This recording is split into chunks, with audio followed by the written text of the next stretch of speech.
Close your eyes. Breathe in. Tonight, we're stepping into a world that stinks of blood, echoes with the cries of livestock, and moves to the rhythm of sharpened blades. You're not a knight, not a noble, but a butcher. Unseen, essential, and always a little feared. As you drift into sleep, let this story carry you through the hidden, heavy life of one who carved survival from flesh. If you enjoy this kind of slow, immersive history tap-like, subscribe and share your dreams in the comments. Sleep well. Sleep deep. The past is waiting for you. You wake before the world does. The sky outside is a smudged shade of charcoal, not quite black, not quite blue just, a cold, mute in-between. You feel it in your bones, that aching chill that settles into the joints when blankets aren't enough.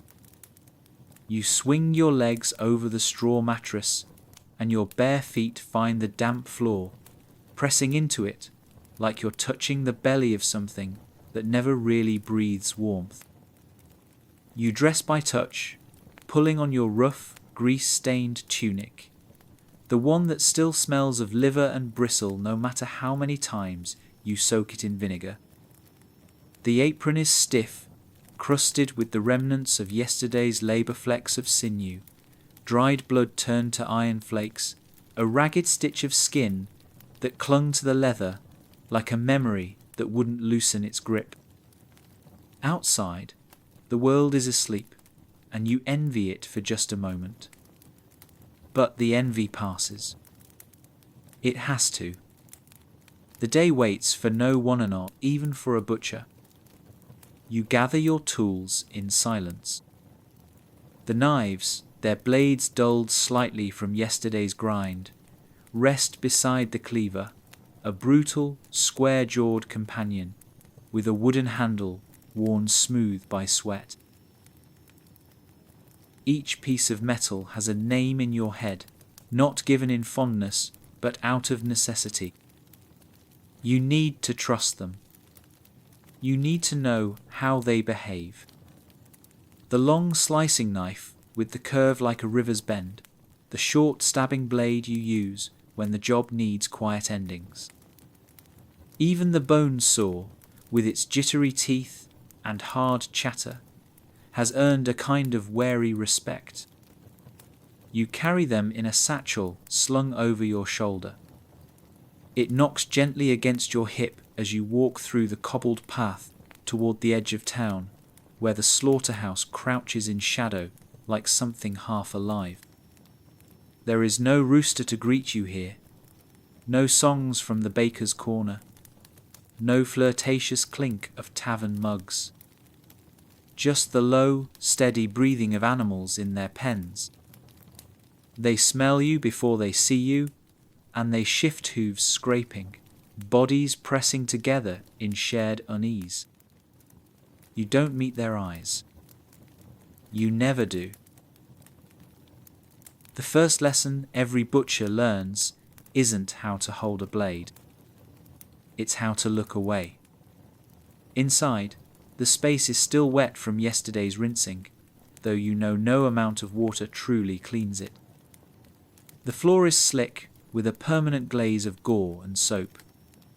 The wooden beams above are blackened from smoke and steam, and the air is heavy oppressive, really like it's made of breath that has passed through too many lungs.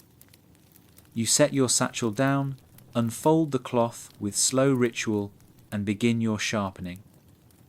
The rhythmic shh of blade against stone is the day's first music, a lullaby of edge and readiness. You test the knife on a sliver of hide and nod. It's enough. Then the door opens, and another man enters your apprentice, maybe, or a journeyman still earning the right to stand where you stand. His face is young but lined. No one stays soft, here for long. Together, without speaking, you begin the work. The animal comes in bleating, shivering, eyes wide with a knowledge no one acknowledges aloud. You calm it, hand on its flank, whispering something you don't believe yourself. Then the cut. A clean line, if you're lucky. Blood arcs through the air in a crimson ribbon, splattering your apron, your boots, your soul. It always hits the same spot on the wall. The body shudders, then stills. The room goes quiet, as if it, too, holds its breath. You hang the carcass upside down, the hooves tied with rope that bites into your palms. The rest is routine: skin it, gut it, section it clean. The organs slide out warm and slick into your hands. You do not flinch. You do not smile. The work is not cruel. It is simply required. As you move, muscle memory takes over. Your hands know what your mind refuses to feel. The scent of blood hangs around you like an embrace you can't escape. It's thick, metallic, earthy, something primal that reaches into the deepest parts of you, pulling up instincts that feel older than thought. You hear the flies come before you see them. Always the flies. They orbit you like a crown, drawn to your every movement, feeding off the invisible sheen of death that coats your skin. You wipe your brow with your sleeve and continue. The sun is rising now, a faint glow behind the fogged windows, and soon the town will awaken to the smell of your work. They'll visit your stall at the market, pretending not to look at the blood under your fingernails, praising the marbling of your cuts, asking for the freshest pieces like they weren't squealing on the hook just hours ago. You'll smile, small, polite, nothing more, and hand them meat wrapped in coarse paper, still warm from the body. And they will walk away satisfied, never once thinking of the hands that stilled the heart of the beast. But for now, it's just you and the body and the silence that comes after the screaming. This is the beginning of your day. The first cut. The first death. And it is only just beginning. You walk through the town with your basket of meat, but no one ever truly welcomes your passing. They make room. Yes, they always do, but it's not respect you feel in that parting of bodies. It's revulsion, or perhaps fear. Your apron marks you like a brand. It carries the shape of your labour, the splatter of what you've touched, the scent that follows you like a dog that refuses to heel. You see it in their eyes, the townsfolk. The way they flinch, just slightly, when you get too close. The way their conversations pause for a moment as you pass, words hanging like laundry caught in sudden wind. Children hide behind their mothers' skirts. Old women whisper prayers under their breath, fingers skimming rosaries like charms against your shadow. You've grown used to it. Almost. You are not among the craftsmen who build. You are not the baker whose warm loaves make mouths water, or the blacksmith whose work glows red and proud with the forge. You deal in death, and that makes you strange. Needed, but strange. They need you, of course. They always will. But they'll never quite like you. You stand in that peculiar space between trust and revulsion.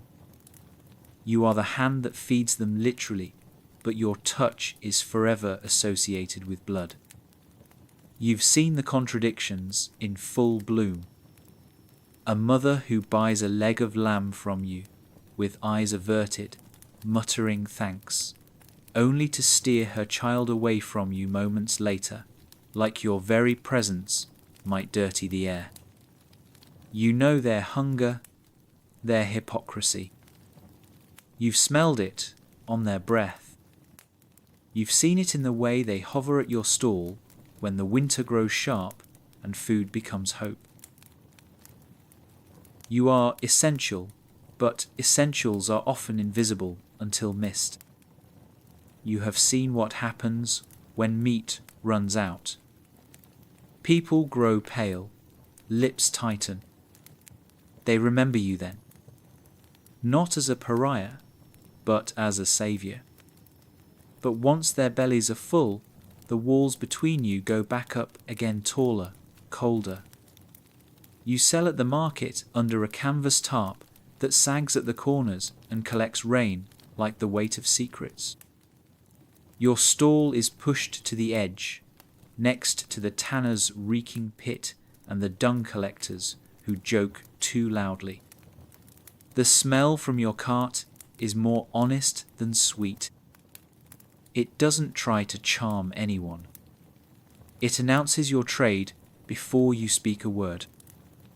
You display your cuts as cleanly as possible, laying out the loins, ribs, and shanks with care, though you know some will still wrinkle their noses. They don't see the hands that butchered, only the flesh that remains. Still, your regulars come. The innkeeper who always wants beef, but never wants to see its fat. The priest who insists on mutton for the poor, but winces at the bone. The housewives with thin fingers and sharp eyes, bartering down your price like every coin is a personal insult. You smile through it all. You weigh the portions, you slice, you nod. You never explain the weight of what you carry home in your thoughts. You never mention the dreams, those dark, dripping corridors of sleep where the animals you've killed still blink at you. No one wants to hear the butcher speak of his mind.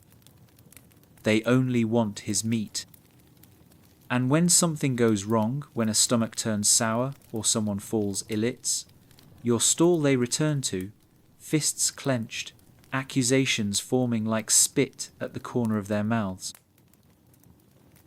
Bad meat, they say.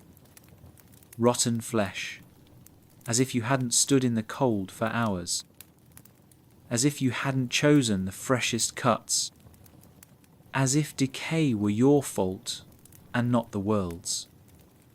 You bear it. You must. Your license depends on keeping the peace, and your livelihood dangles from the threads of others' hungers. You have no guild to protect you from rumour, no priest to vouch for your soul, no banner to wave. Just your cleaver, your apron, and the knowledge that tomorrow will be the same.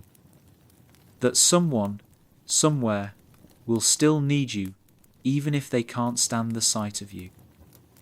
You are part of the village, yes, but never quite of it. You are necessary, and that is both your shield and your curse.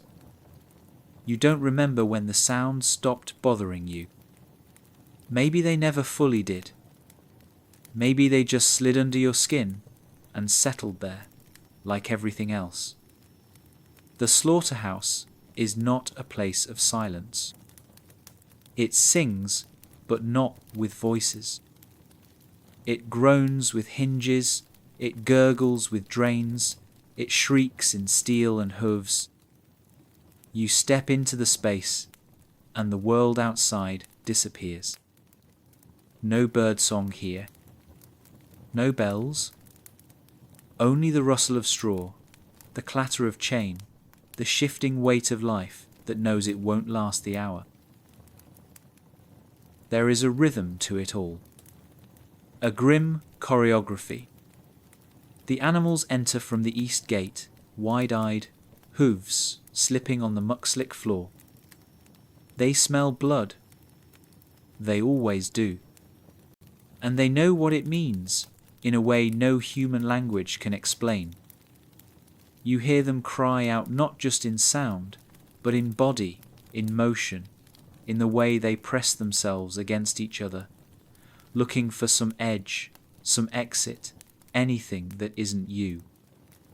Your boots squish with every step. Beneath the straw and hay is a floor soaked in days of offal, blood, bile, and water that no longer runs clear. You stopped wearing anything nice years ago. There's no point. Even your best clothes become stained eventually. The walls sweat. The roof drips. And through it all, you move like a conductor in a macabre performance hands practiced, eyes flat, gestures precise. Your first action is always the same. Secure the animal. Restrain the body. Calm the panic. Your touch is firm, not cruel. You've learned this balance. Too much force, and they thrash, injure themselves a you. Too little, and you're wrestling hundreds of pounds of muscle and terror. You tie the hooves. You avoid the eyes. You don't speak. Words do nothing here. Then, the knife. A single stroke, if you do it right. Quick, under the jaw, just so the blood spurts free and the creature collapses before it knows it's dying. Sometimes it doesn't go clean. That's when it screams. That's when it kicks. You've been bruised. You've been bitten. You've seen others gored. Some never return to the work, but you stay. You have to. You hang the body upside down, and the real music begins. The drip of blood, the scrape of steel on bone, the creak of rope, the crack as the joints snap apart. Every sound is familiar, like the ticking of a clock you don't notice anymore. Your hands move without thought. Skinning is a slow dance. The hide peels back with resistance, reluctant to separate from what once was life. You know just where to pull, where to slice. Gutting comes next, the release of steam, the spill of entrails, the squelch of organs landing in the bin. The scent is overpowering at first, always. Metallic, hot, fecal, sweet. A scent that would turn a stomach if it hadn't already become your second air. Others cover their mouths with cloth or a pinch of mint. You don't bother. What would be the point? You're past pretending. The carcass cools. You quarter it. You weigh it. You know how much was gained, how much was lost. You clean the space, wash the floor with water that turns crimson, then pink, then grey. You hum as you work. Not a tune, not really. Just a low sound to fill the space that silence won't enter. Then you ready the block for the next one, because there's always a next one. There is no washing it off. No matter how many times you scrub, no matter how hot the water, no matter what herbs or oils you use, it clings to you. The smell, it is not one scent, but 1,000-layered, old, persistent. Sweat from fear-soaked animals. Coppery blood.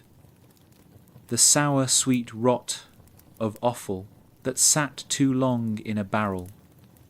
Tallow melting on heat-cracked wood.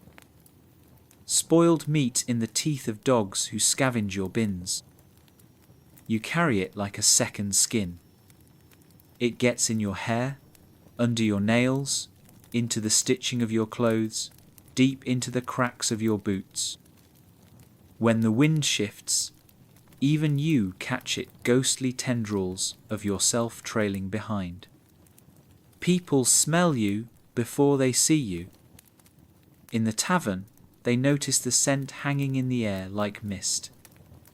You see them wrinkle their noses and lean away, their eyes flicking toward you like they're afraid to meet yours too directly. You've stopped apologizing. It would mean nothing. They'd still glance toward the door every time it opened, hoping it was wind, not you. Your home, too, suffers. You walk through the threshold, and you smell it faint at first, then growing with each step. It's in the thatch of your roof, in the splintered wood of your table, in the blankets where you try to rest. Your wife, if you're lucky enough to have one, might keep the windows open wide even in winter, bundle herself in wool to escape the weight of your trade. She doesn't speak of it anymore. You don't ask. The silence between you both is a kind of agreement. But when she flinches from your kiss, just barely, you feel it anyway. The distance, the quiet disgust that never quite becomes hatred, but never leaves either. The animals notice it too. Dogs growl low in their throats when you pass, some bolting outright. Cats hiss or avoid you. Horses turn their heads, snorting, ears flicking nervously. Even nature seems to shun you. Children don't run to you like they do the miller or the baker. They stare, wide-eyed, from behind fences as if you might carve them open just from being near. You've learned to laugh it off.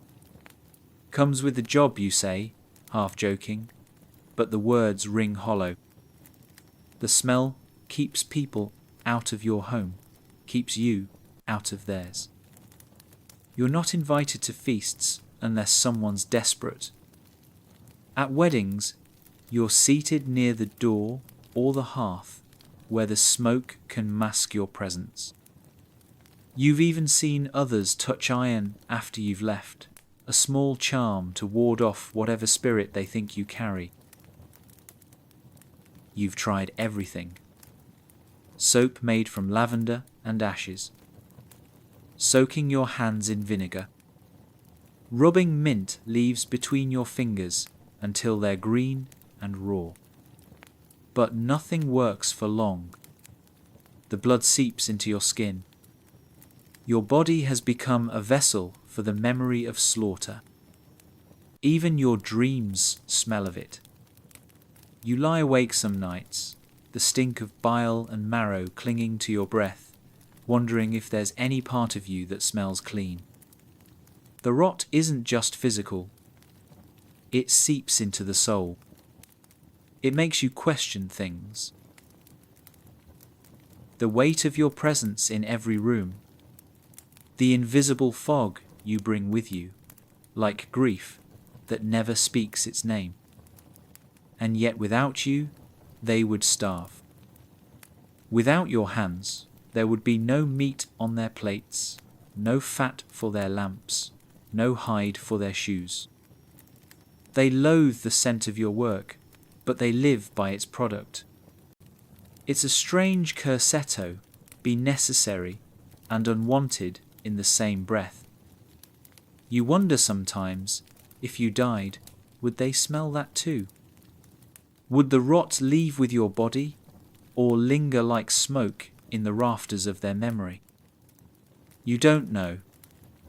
You only know that tomorrow, and the day after that, and the one after that, you will rise again and carry the stink of the butchier scent, your shame, your invisible shroud, because there is no other choice. You don't carry weapons. You carry tools. That's what you remind yourself every time your fingers wrap around the handle of a cleaver. These blades weren't made to conquer kings or slay dragons. They were made to break ribs, split sinew, and part life from bone with efficiency, not glory. But they still gleam like swords when the sun hits them just right, and you know full well what they're capable of. Each one is personal, worn to the shape of your palm through years of blood-wet work. You remember where you got them, some inherited, others bought second-hand from travelling traders with greasy fingers and hollow eyes. There's the long slicing blade with the river-bend curve, perfect for flaying hide from muscle. The short, thick-handled blade for gutting a cruel little thing that knows how to slip under the ribs. Your bone saw sings when it bites into gristle, its teeth catching in a rhythm you can almost hum to. And then there's the cleaver, the oldest of them all. Heavy, stained, and chipped at the edges, like a man who's lived too long. It doesn't cut clean. It bludgeons. It forces the body to give way. Every morning, you sharpen them all on the whetstone, oiling the handles, checking the balance like a priest checking his relics. You do it not out of reverence, but survival. A dull blade is a dangerous blade. A dull blade makes the animal suffer. A dull blade turns your work from brutal necessity into something far worse cruelty. That line you never cross. You live in blood, but not in sadism. It's a small boundary maybe, but it's one of the few things that still makes you feel human. Your hands bear the legacy of every tool you've ever held. They are not hands anymore. They are map-setched with old cuts, some deep enough to leave scars that bulge under your skin like failed stitches. Your knuckles are swollen from years of repetitive work, your grip never quite relaxed, even in sleep. When you close your fists, they creak like leather, soaked in salt. You once tried to wear gloves, but they slowed you down. You need to feel the blade, the hide, the bone. You need the connection, as much as it sickens you to admit it. Every slip left its mark. That one time, early in your training, when the cleaver bounced on a wet joint and caught the side of your palm, you still feel that one when it rains. Another time, when a frenzied sow thrashed before the stroke landed, knocking your blade into your forearm. The scar puckered, turned purple for months. It was your fault. You were tired. You rushed. You paid the price. There are other wounds too, the quieter ones. The stiffness in your spine from bending over carcasses all day. The ache in your knees that wakes you before the rooster crows. The headaches from the stench of rot when the wind blows just wrong. Your body is a ledger, and it never forgets a single error, a single weight carried too long. Some days, when you sit alone in the corner of your house, staring at your blood-darkened apron laid across the stool like a slumped ghost, you wonder how much of you is left under the butcher. You wonder if there's a person beneath all this, beneath the leather, the knives, the blood, the sweat, the endless sound of bones giving way. You catch yourself sometimes, looking at your reflection in the still water of a wash basin, trying to recognize the man staring back. He looks strong, perhaps, hard, but not cruel, just weathered, worn like the handle of your cleaver, shaped by the thing he never truly chose, but could never leave. You pick up your tools again, hands trembling slightly, not from fear but from memory. And the work begins once more. You may think you are your own man, running your stall, sharpening your own blades, deciding which carcass to bring down next, but you are never truly free. Not here. Not in this trade.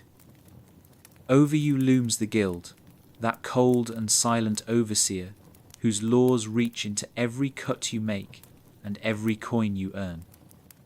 The Butcher's Guild is not made of men like you men, with meat under their nails and sweat soaked into their boots. It is made of parchment and taxes, seals and signatures, cloaks and collars that never come near the slaughterhouse. They speak in decrees and fines, in quotas and bans, and their eyes are everywhere, even when you think you're alone. Each morning, before your stall opens, you must display the guild stamp proof that your meat has been weighed, inspected, and judged.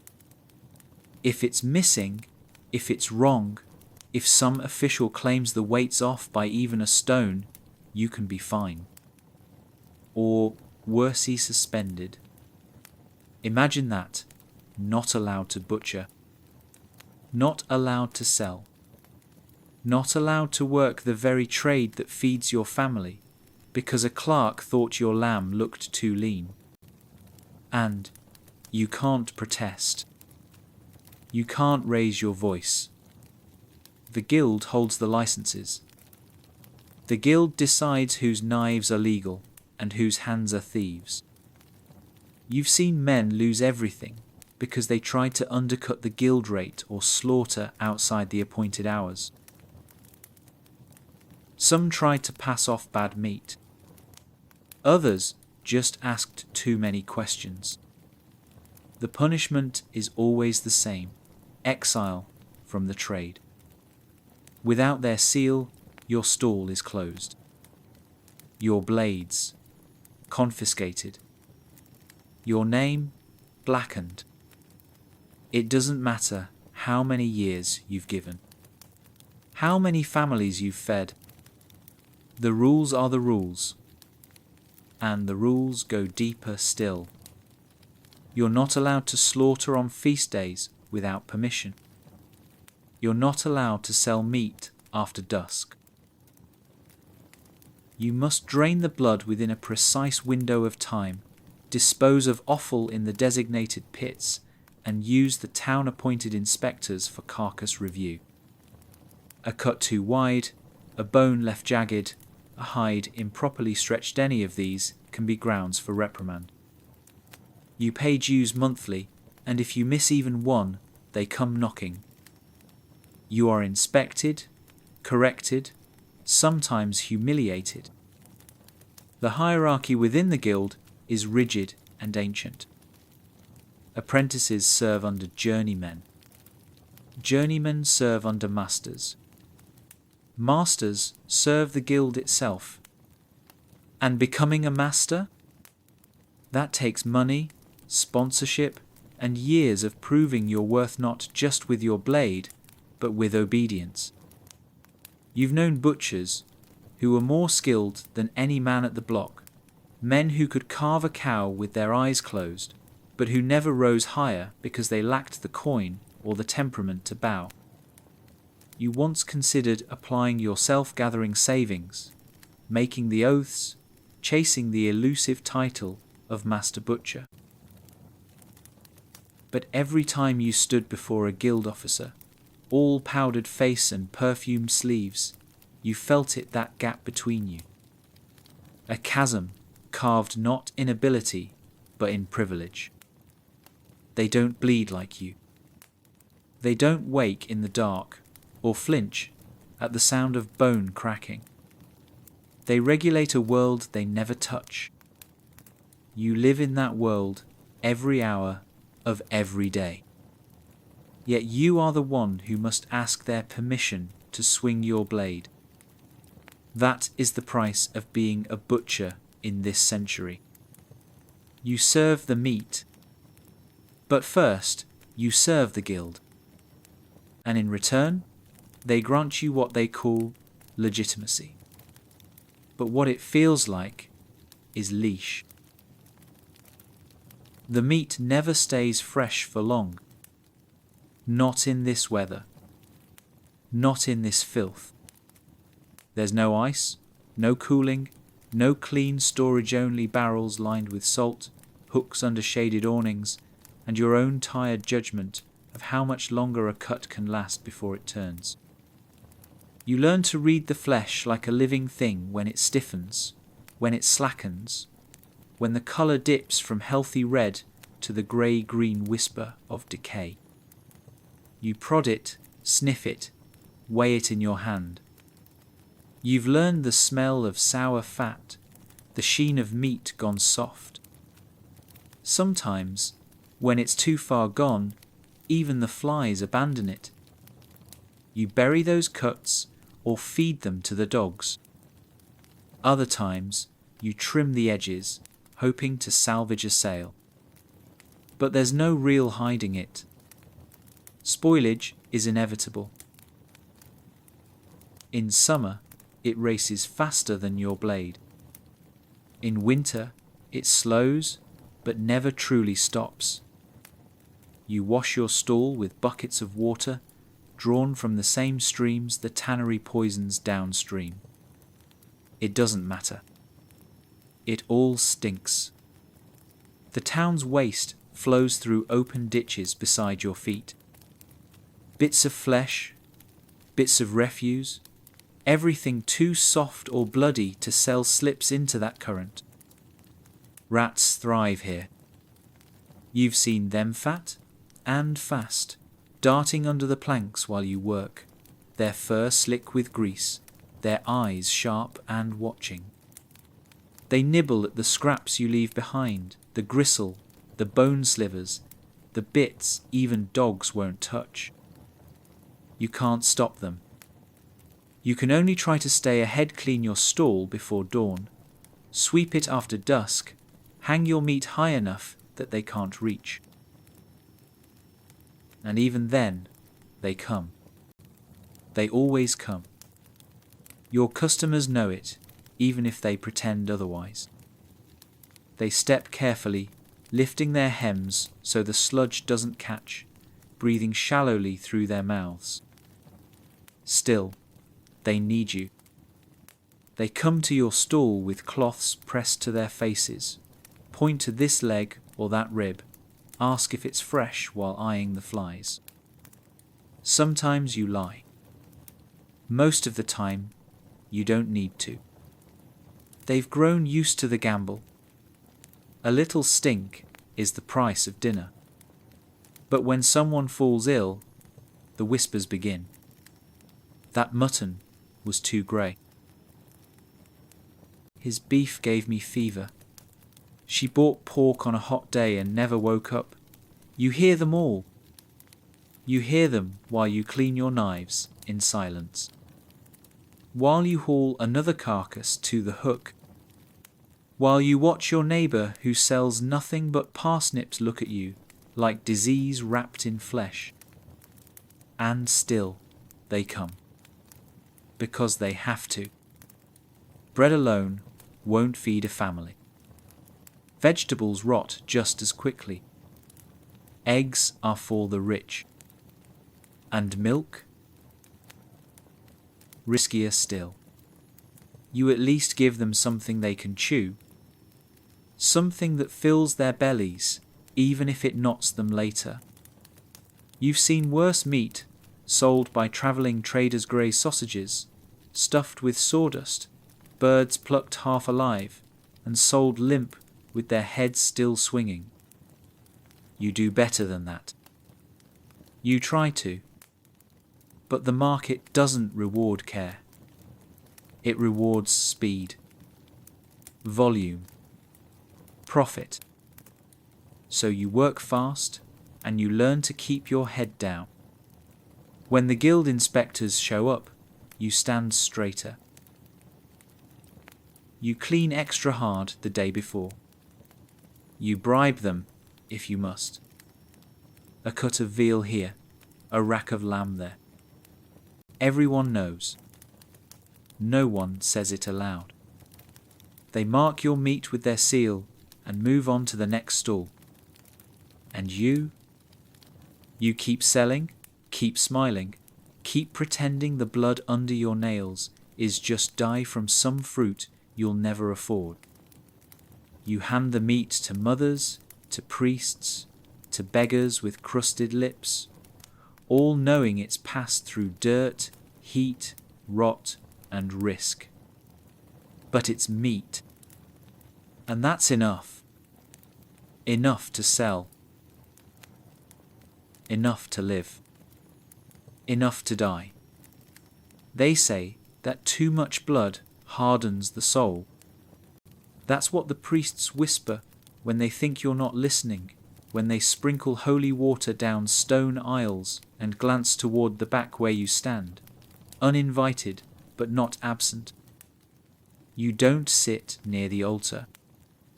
You never do. You know your place, even here. In the house of God, you are a shadow that looms but never rests. The church needs you, too. They feast on your meat, after all. Monks crave salted beef in winter, and bishops commission suckling pigs for their banquets. But when it comes time for blessings, you are rarely the first to receive them.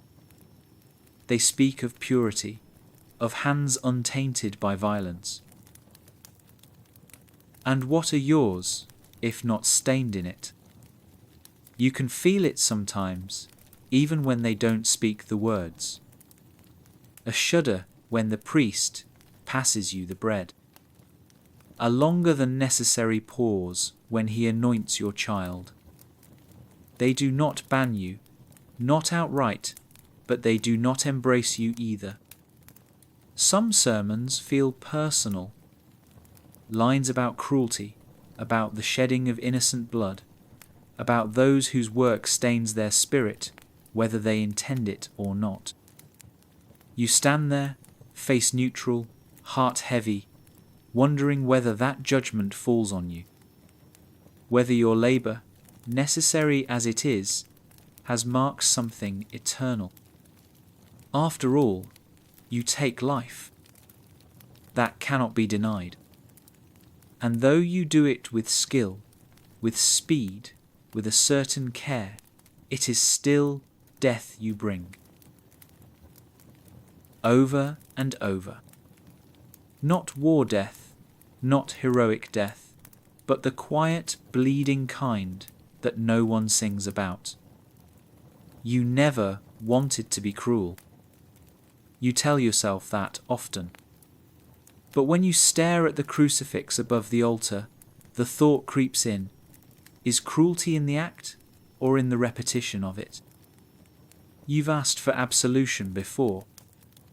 Once, maybe twice, in a low voice at the confessional grate. You remember how the priest shifted behind the wooden screen, how the silence stretched out just long enough to sting. You confessed not the act of killing, but the numbness that follows it. The way your hands move now without hesitation, how you no longer flinch when a pig squeals or a calf's legs give out. You asked if that was a sin feeling nothing. He didn't answer at first. Then he said, carefully, that it was not the work, but the detachment that concerned him. That to take a life without reflection risks corroding the soul. But what does he know of your life? What does he know of rising before dawn to slit throats so others may eat? Of wading through viscera while still reciting the Lord's Prayer in your head? You don't have the luxury of philosophizing over every drop of blood. You wipe your knife, you pray under your breath, and you carry on. Because if you stopped to grieve each animal, you'd never make it through the week. Still, the doubt lingers. You feel it when you lay in bed, staring at the wooden beams, wondering what penance would ever be enough for a lifetime of slaughter. Not for evil done, but for the slow erosion of your own softness. You've started lighting candles more often sometimes for the souls of the animals, sometimes for your own. You stand at the back of the chapel, hood drawn, eyes low, and hope that someone God perhaps still sees the difference between a man doing his duty and a man enjoying the death in it. You hope he knows the weight you carry. You hope that, in the silence between prayers, he hears the rhythm of your blade and forgives it. When the first signs of plague come, they don't knock on the castle gates. They slip through back alleys and sewer drains, carried on clawed feet and whispered through rotting straw. You feel it before most, though no one asks for your insight. You know the change in the air, the way the rats grow bolder, the way the dogs sniff the wind and refuse to eat scraps that would have made them savage each other a week ago. You've seen too many carcasses not to recognize the signs in human flesh lips, purpled, sores raised, breath rattling like a dying boar. And when the bells start tolling at odd hours, when the carts begin to roll through the streets piled high with stiff-limbed bodies, the townspeople look for someone to blame. Not the nobles who feasted in marble halls. Not the monks who blessed sick bread. No, they look to you, the man who trades in death. The man whose stall is swarmed with flies, whose hands smell like rot even after he scrubs them raw. You hear it muttered as you pass. Meat brings flies, flies bring plague. You try to ignore it, but the suspicion sticks. When a child falls ill, the mother remembers she bought pork from you 3 days prior. When an elder coughs blood, the neighbour recalls that your offal barrel was overflowing last market day. It doesn't matter that you warned the town to bury waste deeper.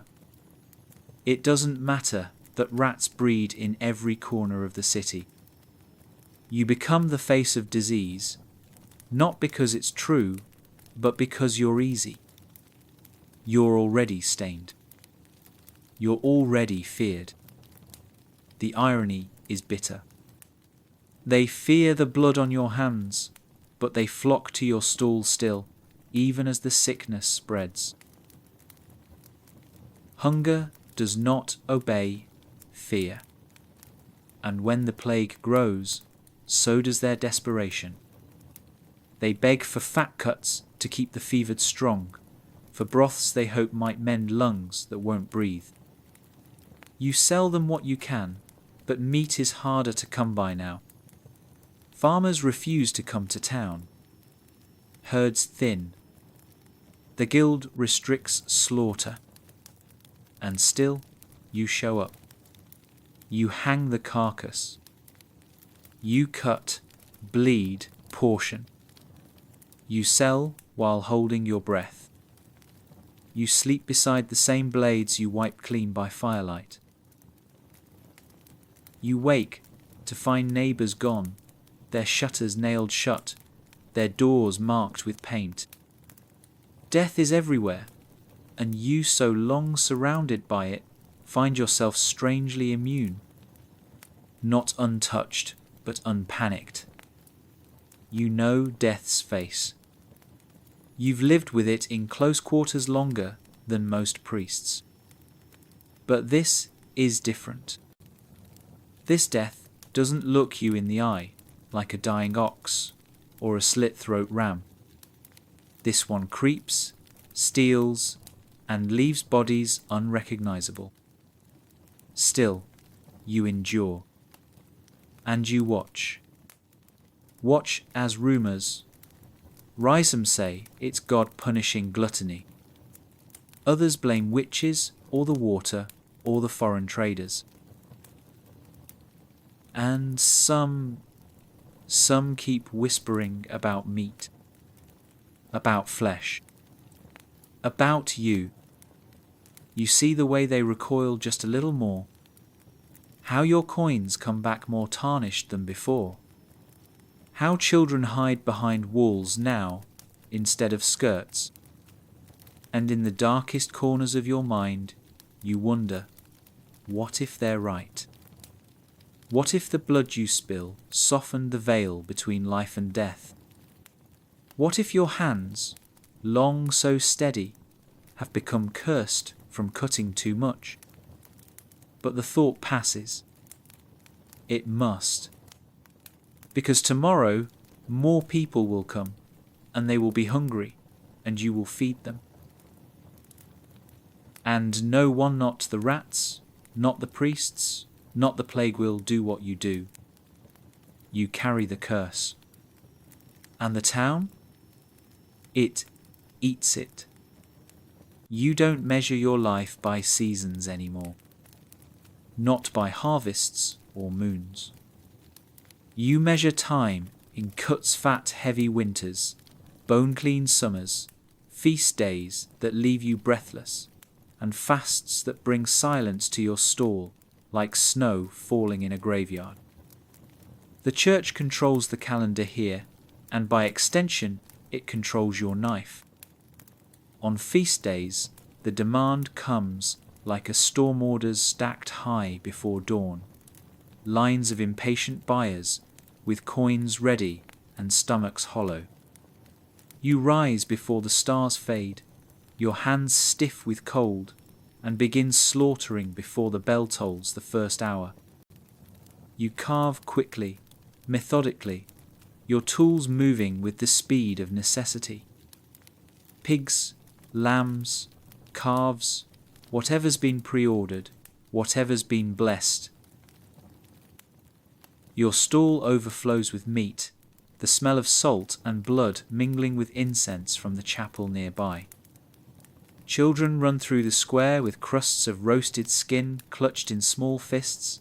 Priests smile wider than usual, and even nobles deign to nod as they pass. On days like these, your coin pouch grows fat, but so does your fatigue. You barely eat, barely sit, barely breathe. You are the unseen engine behind every full belly, every steaming platter carried into a warm hall. But when the feast ends, no one thanks the butcher. They thank God, and perhaps that's fair. After all, you only did the killing. He gave the life. Then come the fasts. Whole stretches of days, sometimes weeks when meat is forbidden. Not just frowned upon, but punishable. Fish replaces flesh. Lent is the worst of it. You stare at your empty stall while the fishmongers hum behind theirs, smiling with smug relief. Your income drops to crumbs.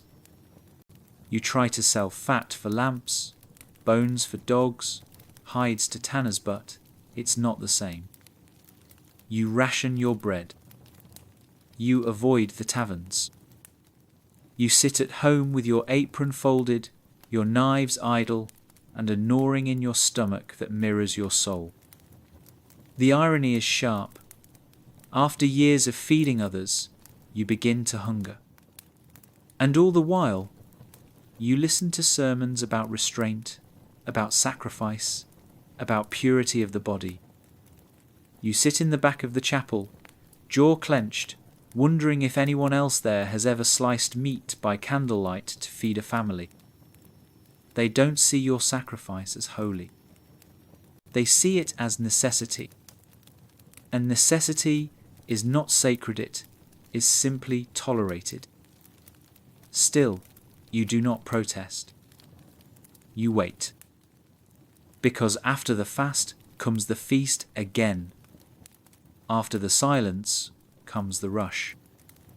The cycle always turns, and you must turn with it, knife in hand, soul in limbo. The calendar is not a clock, to you it is a blade. Sometimes cutting towards survival, sometimes away from it.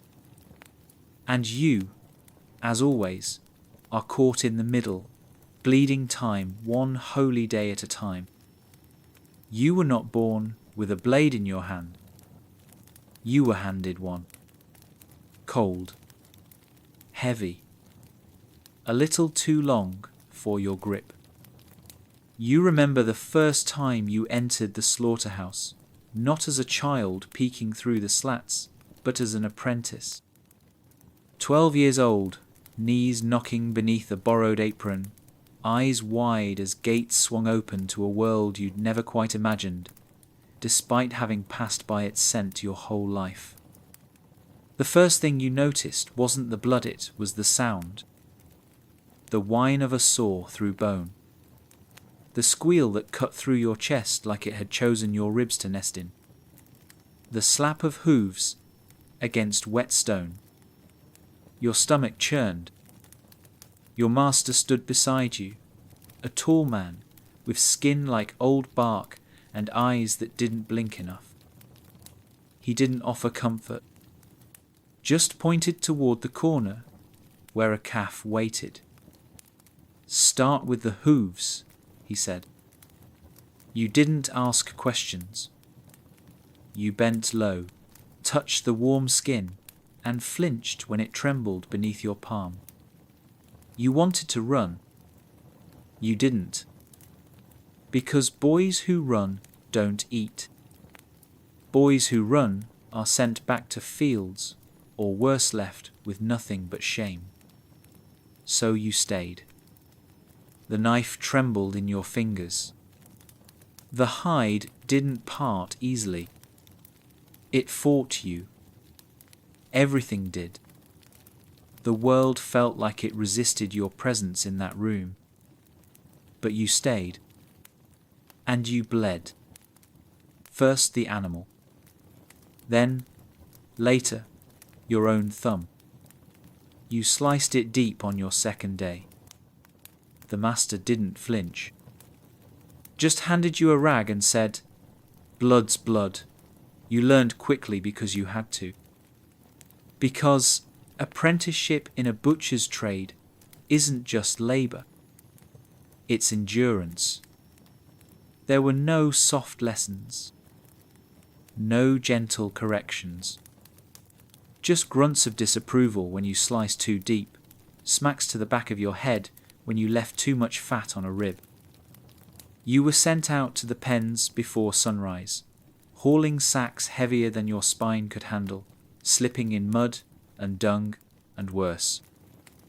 You scrubbed knives until your hands blistered. You shoveled offal into pits and learned how to drown the stench with your own sweat. The older boys mocked your soft stomach, your slow cuts. But you watched. You learned. You listened not to words, but to the rhythm of the room, the cadence of knife against wood, the quiet between breaths when death arrives, the way men fell silent when a cut went wrong. Years passed.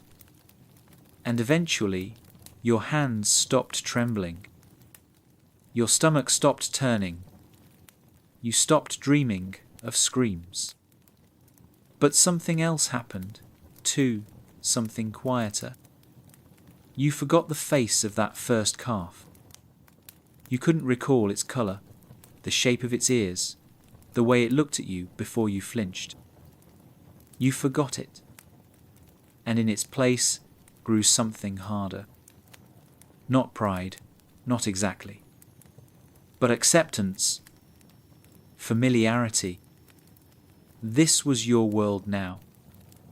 You wore the apron not as a costume, but a second skin.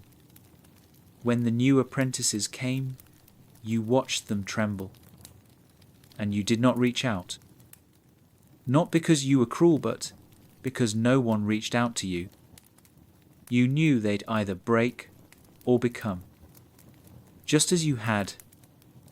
And in the quiet corners of night, when the knives were clean and the air still reeked of marrow, you sometimes wondered if the boy you were once would still look you in the eye. or if he too would flinch and turn away. You stand behind your stall with your hands resting on the block, and all around you the marketplace swirls with noise coins clinking, babies wailing, vendors shouting over each other like gulls fighting over bread. But your place is different, heavier. There's weight in your corner that isn't just from the cuts of meat. It's from what you represent, from what you cost. Every morning, before the crowd spills in, you lay out your portions. Shoulder, flank, rib, fat scraped clean and coiled like rope, liver wrapped in rags. Then you mark your prices in, chalk carefully balanced between survival and suspicion. Price it too high, and the people accuse you of greed. Too low, and your fellow butchers report you to the guild for undercutting. The lines are razor thin. You know the rules, but the people don't. They ask why the pork costs more this week. They ask why the lamb shrunk. They ask why the beef is leaner. And behind every question is an accusation. You try to explain how the herds were thin this season, how the weather spoiled the feed, how the slaughter taxes went up again. But they only hear the coin leaving their hands. And coin, to them, is sacred. More sacred than your sweat. More sacred than truth. So you take the insults. You nod when they sneer. You trim the cuts just a little more, hoping the weight balances out the bitterness. But it rarely does. The worst are the nobles and the clergy. They don't haggle, they command. They send boys with lists, purses half filled, and expectations high. They want veal untouched by flies, mutton butchered at just the right hour, beef without blemish. And they want it cheaper than anyone else pays, because status, in their eyes, is its own currency. You can't refuse. Not if you want to keep your place. Not if you want to avoid guild scrutiny. So you give them the good meat, and you make up the loss elsewhere. Stretch the fat, press the scales, cut close to the bone. And when the townspeople complain, they don't see the trickle down of power. They see only your stall, your prices, your face. You've had your cart overturned once. The meat ruined. Your son pushed to the ground for cheating the poor. You wanted to scream, "I am the poor." But no one would have heard or cared. The market doesn't have ears, only mouths. And mouths demand filling. Some days you stand there behind your store and wonder if it's meat you're selling or yourself. Your labour, your patience, your tolerance. Because what the customer really buys is not the cut, but your silence. Your willingness to be blamed. And you keep selling, not because it's fair, but because it's the only way to live. So you return the next day and the day after with prices scribbled in chalk and a spine bent just enough to keep from breaking. And always you listen to the same voices rising above the crowd. Too expensive, too little, too spoiled, never once. Too hard, too much, too human. Your father was a butcher too.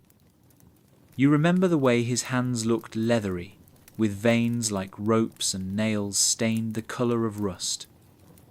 When you were small, you thought he was the strongest man in the world.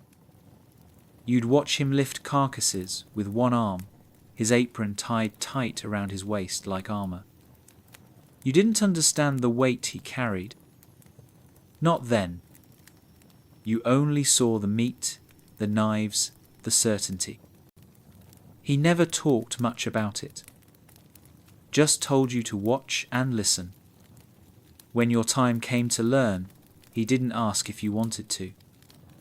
He just handed you the blade and said, "Don't flinch." And you didn't. Because you didn't know you were allowed to.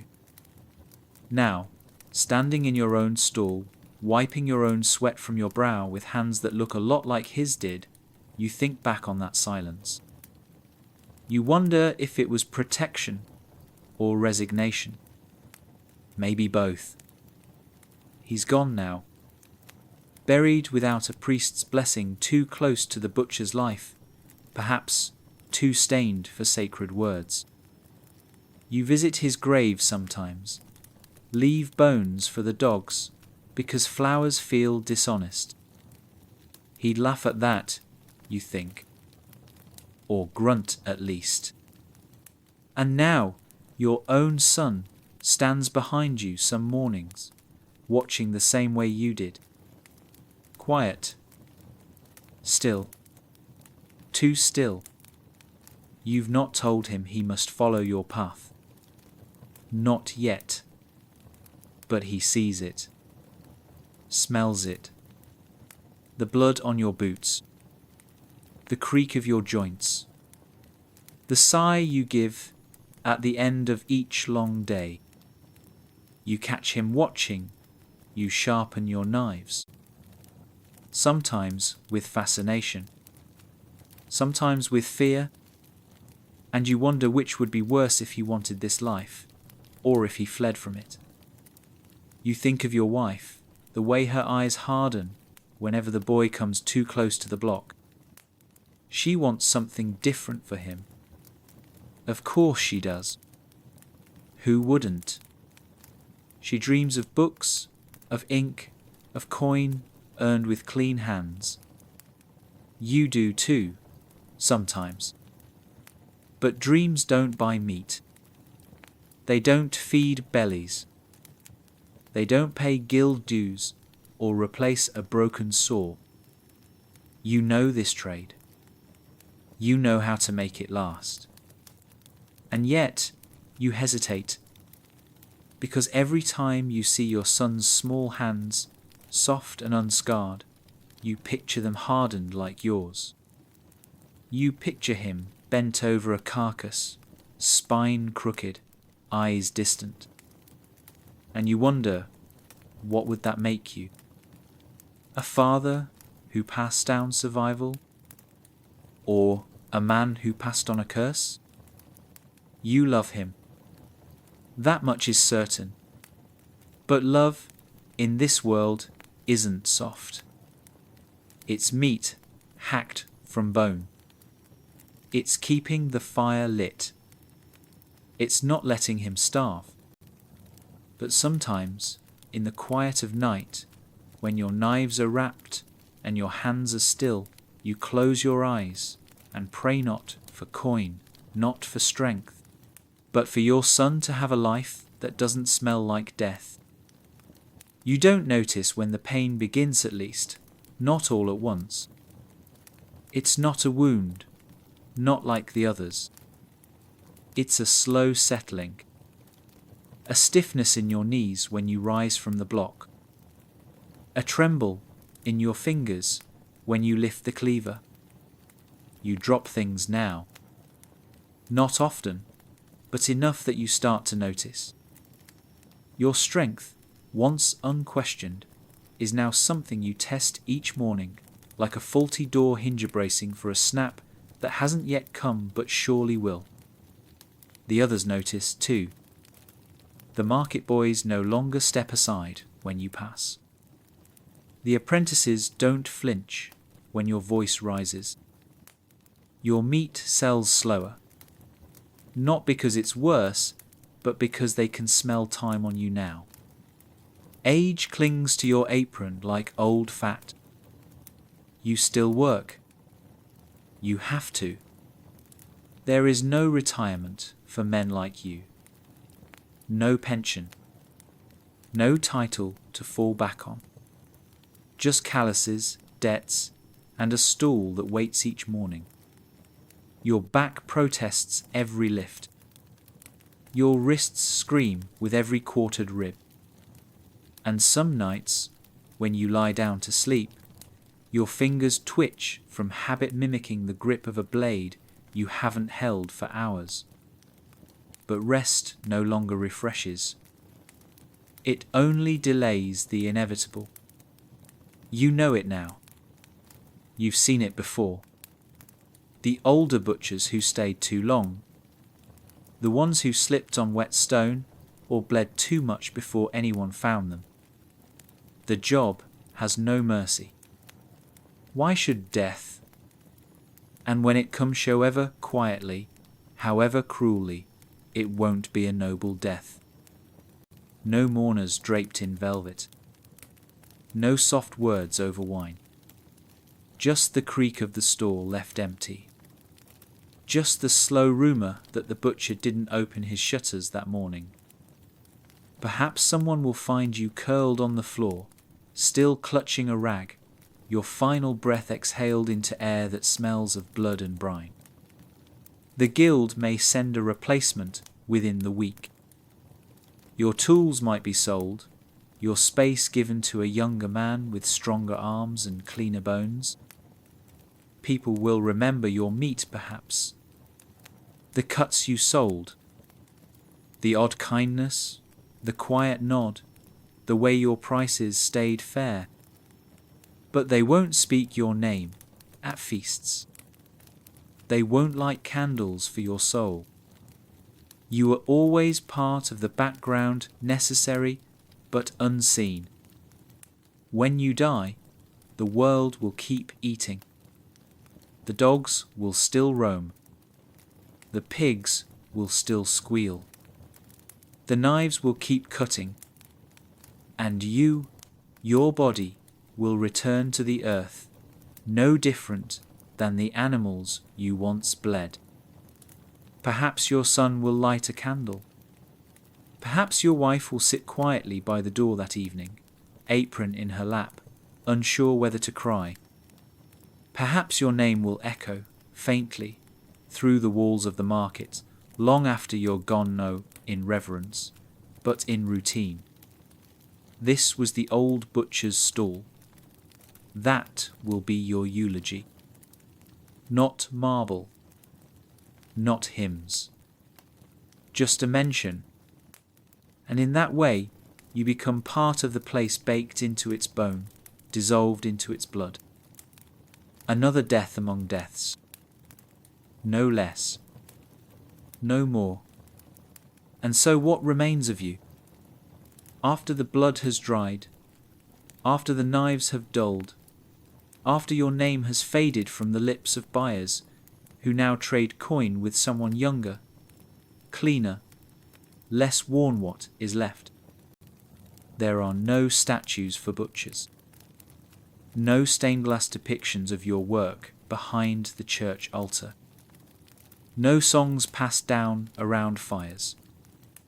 You were never meant for legacy. Your trade was one of vanishing, cutting down, breaking apart, parceling out life into pieces small enough to swallow and forget. You were always behind the scenes, the man behind the feast, the hand that took so others could celebrate. They remember the taste, not the hand. But in quiet ways, you remain. In the cobblestones smoothed by your boots. In the grooves, your knives wore into the butcher's block, now used by someone else. In the belly of the boy who grew tall because you gave his mother meat even when she couldn't pay. You remain in flesh, not in stone. In nourishment, not in fame. And maybe that is something. Maybe it is enough. You were not holy, but you were honest. You didn't craft beauty. You carved necessity. You didn't preach salvation. You fed the world when it would have starved without you. There's a kind of grace in that. And in the years to come, when your stall is long gone, and your bones lie quiet beneath the churchyard soil, someone might still say your name. Perhaps not in reverence, but in routine. A butcher's apprentice, maybe, asked where the good tools came from. These? Old Jorin's set, I think. Before my time. Just a passing mention. But a mention all the same. And you, silent in the earth, will hum with it like an echo across meat and memory. There's no glory in your end. But there's a kind of poetry. A rhythm. You lived by the blade, but not for it. You didn't chase power or fame, just heat, food, coin, survival. And you gave more than you ever took, even if they never saw it. And as this story closes, as your hands fall quiet and the sounds of the market fade into a hush meant for dreams, know this, your life mattered. Not in the way songs are written, but in the way bellies were filled, in the way children grew, in the way a village kept turning day by day, because someone new was willing to bear the blood and the burden no one else would. So now, close your eyes. Rest. You've earned it. Rue.